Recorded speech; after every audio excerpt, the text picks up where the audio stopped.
मित्रांनो, आज आपण आयफोनमध्ये स्क्रीन रेकॉर्डिंग कशी चालू करायची हे शिकणार आहोत. तर फर्स्ट तुम्ही वरून स्क्रीन खाली ओढायची, ठीक आहे, आणि स्क्रीनवरती कुठेही टॅप करून ठेवलं की अशा प्रकारची स्क्रीन येते. त्यानंतर ॲड अ कंट्रोलवर क्लिक केल्यावर ह्या प्रकारे तुम्ही कुठलंही जे पाहिजे ते तुम्ही ॲड करू शकता. पण आता आपण स्क्रीन रेकॉर्डिंग शिकत आहोत, तर तुम्हाला इकडे वरती स्क्रीन रेकॉर्डिंग म्हणून एक ऑप्शन दिसत आहे, त्यावरती टॅप केलं की ते मेन शॉर्टकटवरती येऊन जातं.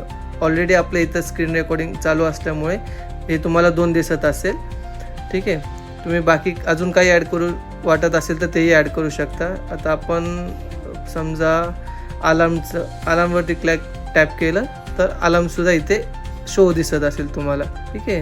आणि जर तुम्हाला ते रिमूव्ह करायचं असेल तर तुम्ही परत स्क्रीनवरती टॅप करून इथं जे मायनसचं चिन्ह दिसते त्यावर क्लिक केलं की ते मायनस होतं. थँक्यू.